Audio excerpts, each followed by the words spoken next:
భారతదేశం ఉపయోగించే ఆయిల్లో 85% ఇతర దేశాల నుండే దిగుమతి చేసుకుంటుంది. ఇందులో గల్ఫ్ దేశాల నుండే ఎక్కువగా దిగుమతి అవుతుంది. గల్ఫ్ దేశాల నుండి ఆయిల్ రావాలంటే హర్మూజ్ స్ట్రెయిట్ ను దాటి ఇండియాకు చేరుకోవాలి. కానీ ఇరాన్ అమెరికా యుద్ధం నేపథ్యంలో హర్మూజ్ మూసివేయడం వల్ల ఆయిల్ దిగుమతి కష్టతరంగా మారింది. ఆయిల్ ప్లాంట్లపై దాడులు జరుగుతున్నాయి. ఎప్పుడు ఏం జరుగుతుందో తెలియని పరిస్థితి నెలకొంది. దీంతో దేశవ్యాప్తంగా ఇంధన ధరలు పెరిగిపోతున్నాయి. ఇంధన ధరలు 1.4 బిలియన్ ఇండియన్స్ పై ఎఫెక్ట్ చూపిస్తున్నాయి.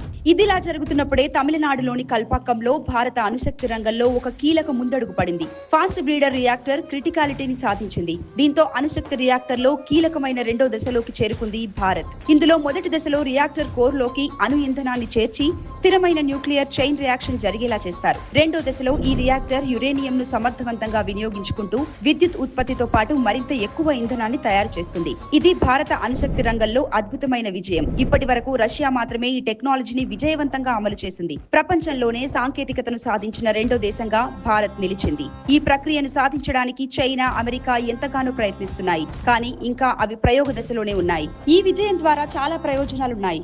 న్యూక్లియర్ వేస్ట్ తగ్గుతుంది, ఇంధన భద్రత పెరుగుతుంది. భారతదేశంలో థోరియం నిల్వలు ఎక్కువ కాబట్టి ఇతర దేశాలపై ఆధారపడని అవసరం లేదు. ఎందుకంటే ప్రపంచంలో ఉన్న థోరియం నిల్వల్లో మన దేశంలో 25% వరకు ఉన్నాయి. భవిష్యత్తులో తయారయ్యే రియాక్టర్లకు మార్గం సులభం అవుతుంది.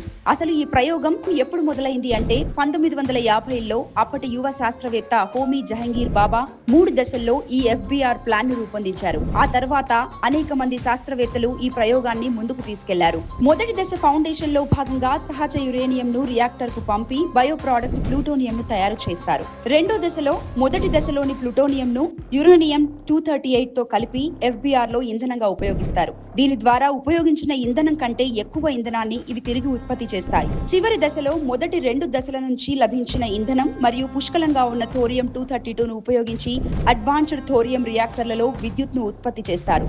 50 ఏళ్ల కృషితో సాధించిన ఈ విజయం ఇప్పుడు మాత్రమే కాదు, తరతరాల వరకు నిలిచిపోతుంది. ఈ విజయంతో భారత్ లో థోరియం యుగం ప్రారంభమైందని చెప్పొచ్చు.